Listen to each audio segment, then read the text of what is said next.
सुनिए, नाम क्या है आपका? रीना। न जाने क्यों मैं खुद को ये कहने से रोक नहीं पा रहा कि आप जाज़िब नजर हैं। शुक्रिया इस तारीफ का। एक दो नॉवल पढ़े मैंने आपके भी। तो गोया मद्दा हैं आप हमारी।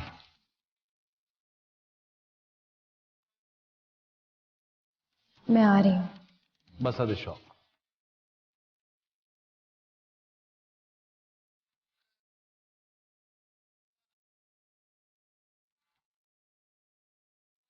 मैं तुम्हें चाहने लगा हूं। ये क्या घटिया इश्क है। तुम मुझे धोखा दे रही हो। नफरत है मुझे आपसे।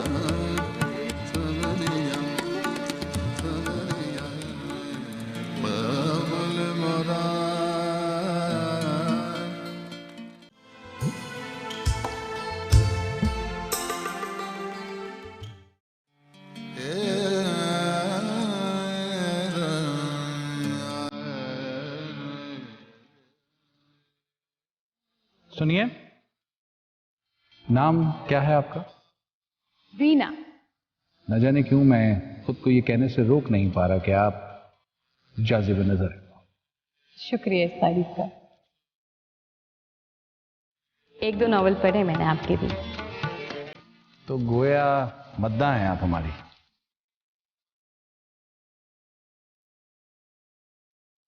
मैं आ रही हूँ। बस अद शौक।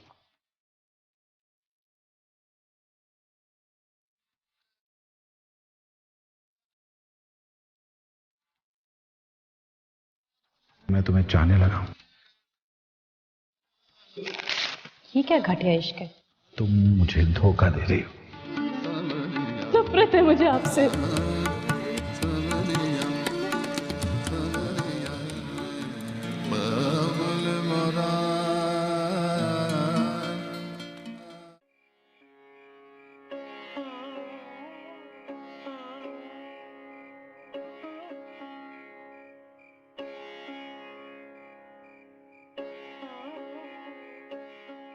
तकरीबन रात के 10:30 बज चुके थे। आसमान सितारों से जगमगा रहा था। यहां से दूर शिवाजी पार्क के करीब समंदर की लहरें साहिल से टकरा रही थीं।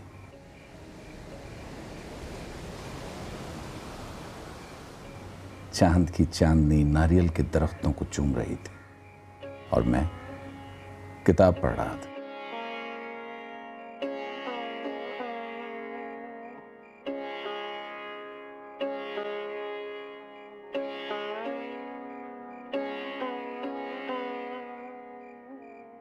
अचानक मुझे हल्की सी चाप सुनाई दी। किताब से नजर हटाकर देखा तो एक लड़की जा रही थी। सुनिए,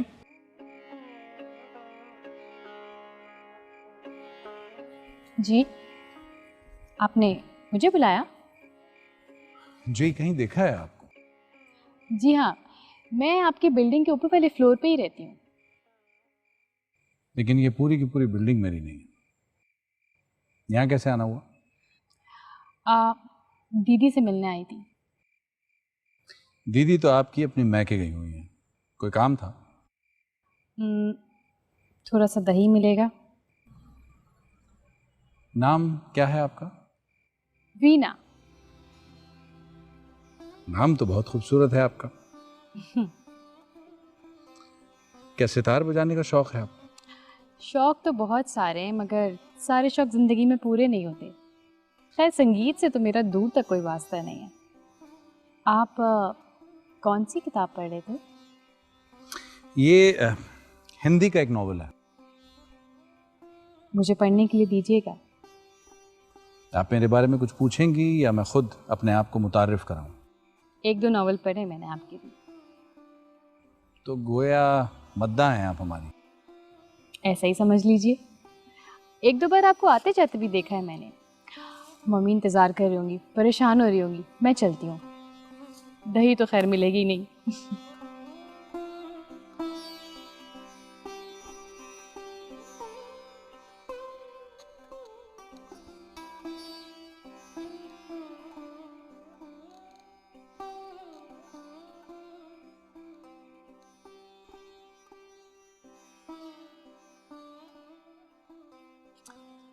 दरअसल वीना का शुमार खूबसूरत लड़कियों में नहीं किया जा सकता, इसीलिए मैंने अपना वक्त जाया ना किया। एक सरसरी सी नजर डाली और यह तय कर लिया, अपने दिल को मुतमईन कर लिया कि यहां वक्त का जिया है। उसके बाद चंद दिन तक वीना ना आई। आ भी जाती तो क्या हो जाता। मैं अक्सर रात को खाने के बाद पढ़ता हूं या फिर कभी कभी खिड़की से बाहर के मनाजिर देखने लगता हूं। मेरी खिड़की के ऐन सामने 2 नारियल के दरख्त हैं। इस खुले आसमान के नीचे, इस जमीन के ऊपर बरसों से लंबी लंबी गर्दनें उठाए खड़े हैं। उनकी दोस्ती में कोई फर्क नहीं आया। ना लड़ते मैंने देखा, ना कभी झगड़ते, हमेशा प्यार मोहब्बत से। बल्कि जब तेज हवाएं चलती हैं तो आपस में बाहें मिला के एक दूसरे के गले लग के खूब झूमते हैं, मजे से गाते हैं, गुनगुनाते हैं, खेलते कूदते हैं। अचानक मुझे कदमों की चाप सुनाई दी। नमस्ते। अरे आप आइए, तशरीफ रखिए। आज ना दीदी घर पर हैं और ना ही दही। जब से आपकी दीदी गई हैं मैं खुद बाहर होटलों में खाना खा रहा हूं, वरना दही का अरेंजमेंट तो मैं फौरन कर देता। मैं दही लेने नहीं आई हूँ, आपकी किताब लेने आई हूँ। आपके ज़ौक़ की तारीफ़ करनी ही पड़ेगी। इस पूरे कंपाउंड में आप एक वाहिद लड़की हैं जो किताबें पढ़ने का शौक़ रखती हैं, वरना ज़्यादातर लड़कियां जो हैं या तो वो फिल्में देखती हैं या आपस के झगड़ों में वक्त ज़ाया करती हैं। शुक्रिया इस तारीफ़ का। मैं थोड़ा निडर और बेबाक भी हूँ। न जाने क्यों मैं खुद को ये कहने से रोक नहीं पा रहा कि आप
मेरी अच्छी आदत कहें या बुरी, मैं लोगों की तारीफ ज़रूरत से ज़्यादा करता हूँ।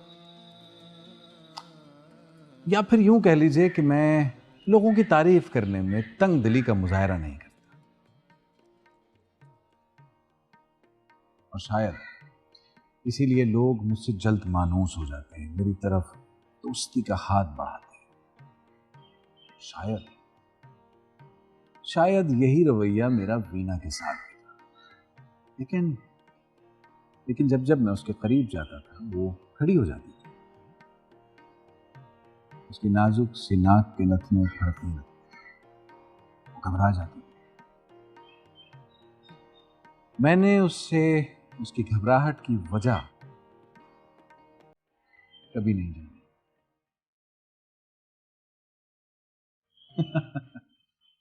जिंदगी गुजर जाती है कभी कभी बस यूं ही, बगैर किसी हादसे।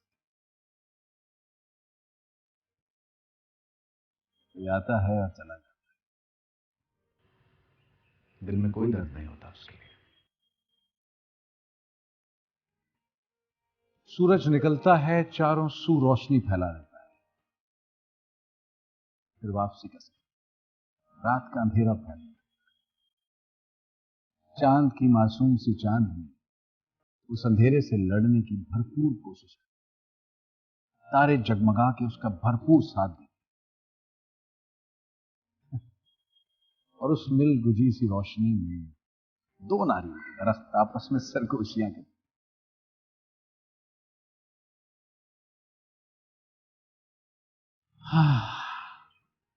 वीना भी इसी तरह आती जाती रही, लेकिन ना कभी दिल में कोई दर्द उभरा, ना बढ़ा। दिल उसी रफ्तार से धड़कता रहा, उसी रफ्तार से,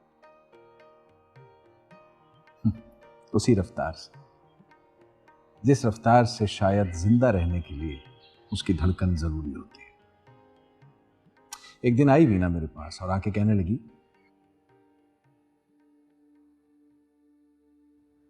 हम यहाँ से जा रहे हैं। तो ये बात आपके लिए बाई से खुशी है या बाई से अफसोस? आप बताइए ना। इस कंपाउंड से चले जाना तो खुशी की अलामत ही हो सकता है। वो क्यों? हर तरफ गंदगी के ढेर लगे हैं, दम घुटता है।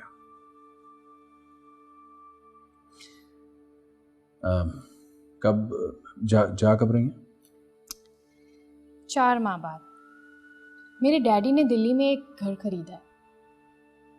3 माह बाद हम वहीं चले जाएंगे। हमारे ऊपर वाला घर खाली कर रहे हैं। आप चाहें तो अपने किसी दोस्त को दे सकते हैं। कितना बड़ा घर है आपका? आपके घर से थोड़ा ही बड़ा है, बालकनी भी है। आप चाहें तो देख सकते हैं, चलिए ना। घर में कौन कौन है आपके? कोई भी नहीं, आपकी अम्मी? पड़ोस में गई हैं। डैडी? ऑफिस, भाई? काम पे। तो इस वक्त आप अकेली हैं? जी हाँ, चलिए ना। न जाने मैंने ऐसा क्या देखा, मुझे ऐसा क्या नजर आया जिसने मुझे ऊपर जाने के लिए मजबूर ना किया। अगर 21-22 साल की जवान लड़की आपको अपने साथ ऊपर जाने को कहे, यानी अपने घर, और खास तौर पे उस वक्त जब वो बिल्कुल तन्हा हो, अकेली, घर में ना मां ना बाप ना भाई कोई ना हो, तो आप जरूर जाना चाहिए। लेकिन मैं ना गया। आप समझ रहे हैं ना मेरी बात? लड़की में कुछ होना चाहिए। और शायद उसमें वो सब कुछ था जो मुझे नजर ना आया, और जो मुझे नजर आया वो ऊपर जाने के लिए काफी नहीं था। पहले ये बताइए कि पगड़ी क्या होगी घर की? यही कोई 15,000 रुपये। ठीक है, मैं पता कर लेता हूं अपने दोस्तों में, आया किसी को जरूरत है भी या नहीं, फिर बताऊंगा आपको। अच्छा ठीक है, चलती हूँ। किताबों पे लिखे हुए नाम मुझे अच्छे नहीं लगते। क्यों हर चीज को अपने साथ मंसूब किया जाए? सोचता ज्यादा हूं, अमल कम करता हूं। क्योंकि जहां तक मेरी अपनी सोच है, सोचने का अमल बजाते खुद एक मुश्किल तरीन काम है। बल्कि यूं कहा जाए तो गलत ना होगा कि दुनिया का सबसे मुश्किल काम ही सोचना है। लेकिन मैंने जो कुछ सोचा था ठीक ही था। 3 महीने गुजर गए, वीना नहीं आई। फिर आई एक दिन और उसने मुझसे कहा,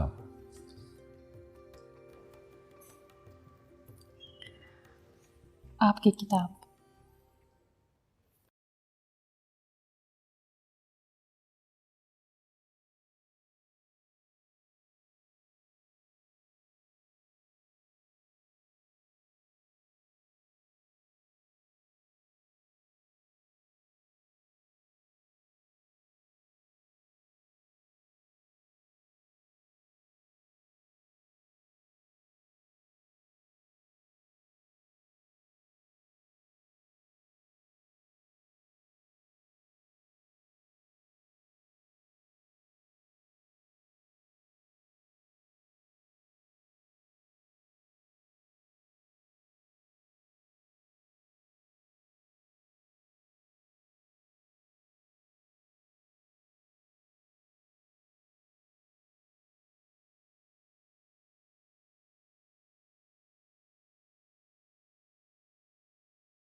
दीदी कहाँ है?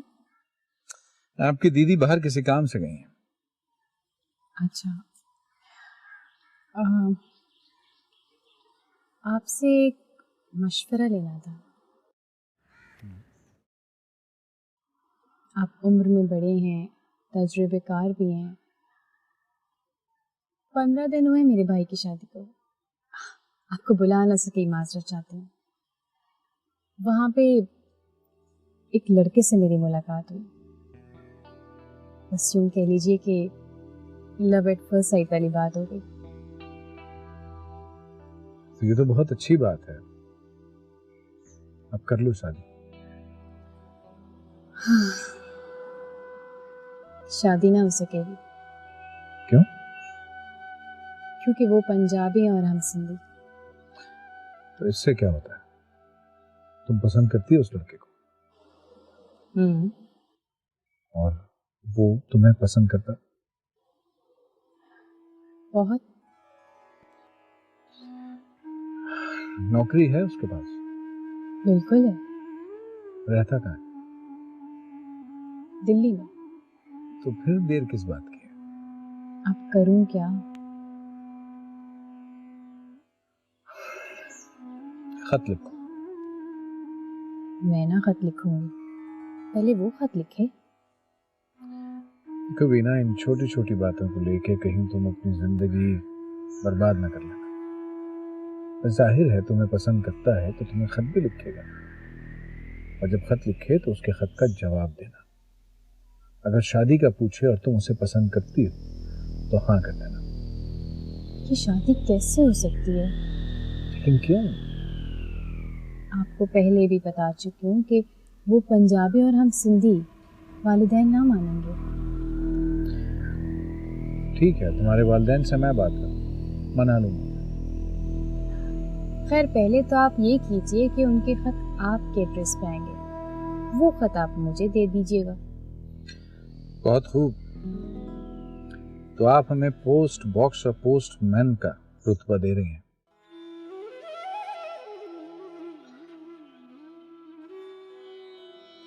इस इज्जत अफजाई का बहुत शुक्रिया। अब इतना तो कीजिए ना आप मेरे लिए। जी बेटा।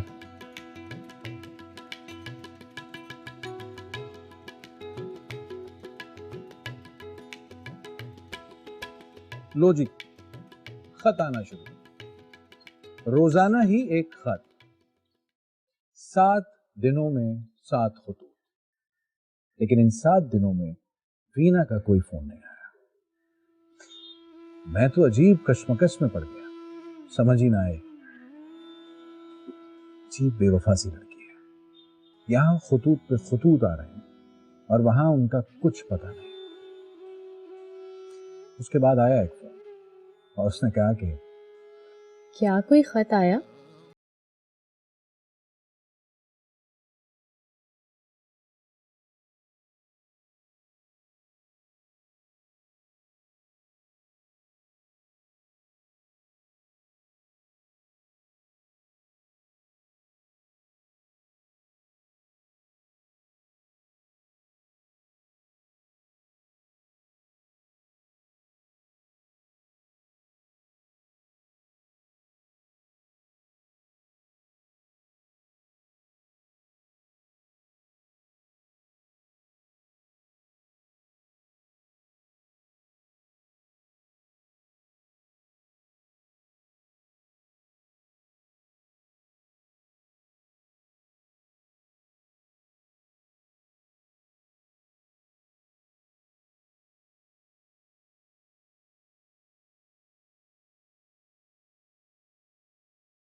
यूं मालूम होता था एक टीनेजर दूसरे टीनेजर को खत लिख रहा है।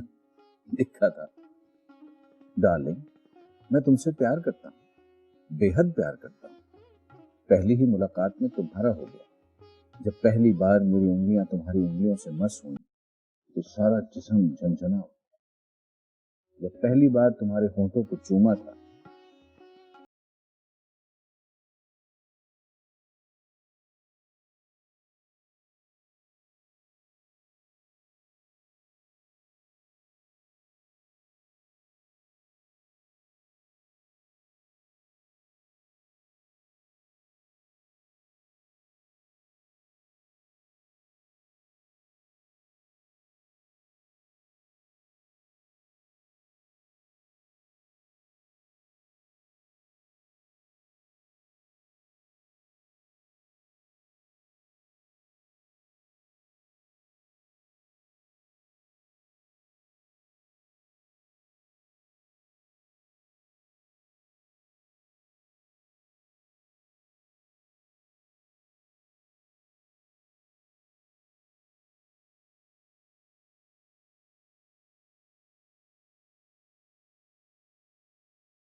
सा पैदा हुआ।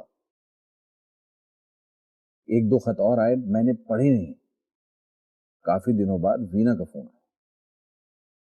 मैं आ रही हूँ।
जब वो आई तो मैंने उसके तमाम खतूत उसके हवाले कर दिए।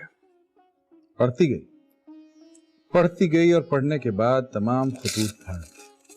कहने लगी, क्या घटिया इश्क है जी।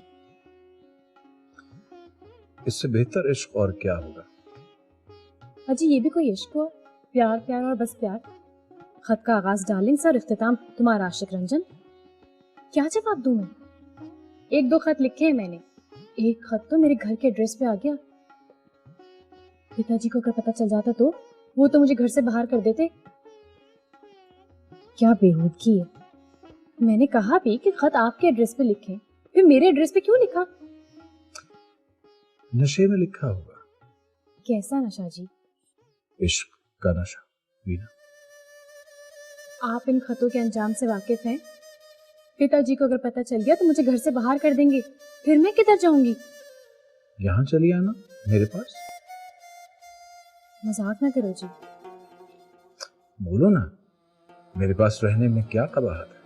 मगर दीदी,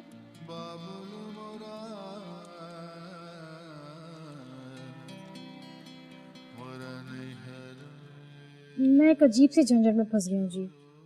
बात क्या है? मेरी और रंजन की शादी नहीं हो सकती। क्यों? आप खत तो पढ़ चुके हैं। इन खतूत को पढ़ने के बाद ही मैं इस नतीजे पर पहुंचा हूं कि अगर तुम्हारी शादी होनी चाहिए किसी के साथ तो वो सिर्फ और सिर्फ रंजन है। तुमसे प्यार करता है वो, तुम उससे। पढ़ा लिखा लड़का है, सरकारी नौकरी है उसके पास, और क्या चाहिए। माता पिता ना मानेंगे, मैंने बात की है उनसे। तो फिर तुम क्या करो? आत्महत्या कर लूंगी।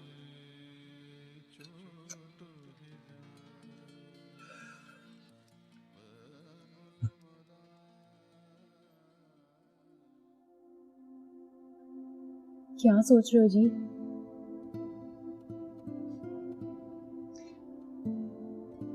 यही वीना कि तुम मुझे धोखा दे रही हो। हाँ? धोखा? और आपको? वीना, मैं उम्र में तुमसे बड़ा हूं और शादीशुदा भी हूं। तो क्या हुआ? हुआ ये वीना कि जो ये खत तुमने फाड़ डाले, ये तुम्हारे किसी आशिक ने तुम्हें नहीं लिखे थे, ये खुद तुमने लिखे थे। ये आप क्या कह रहे हैं? जो कह रहा हूं दुरुस्त कह रहा हूं। शुरू में तो मैं यही समझा कि तुम्हारे आशिक की तरफ से आने वाले खतूत हैं, लेकिन इन खतूत को पढ़ते पढ़ते न जाने क्यों मेरे अंदर शक का जज्बा जागा। खोजी बन गया, जासूसी करने लगा। लिफाफों पे मौजूद मोहरों को देखने से यह बात साफ हो गई कि इन खतूत में से कोई एक खत भी दिल्ली से नहीं भेजा गया। सारी मोहरें बॉम्बे की थी। इनमें से एक खत भी दिल्ली से नहीं लिखा गया वीना।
कि मैं तुम्हें चाहने लगा,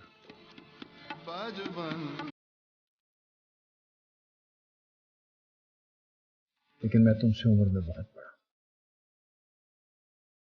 और मैं जिंदगी के एक ऐसे मोड़ पे खड़ा हूं जिसका अगला कदम मौत भी हो सकती है। क्या प्यार के इस इजहार से तुम्हारी तश्नगी मिट सकेगी? और फिर तुम्हारी बस बस,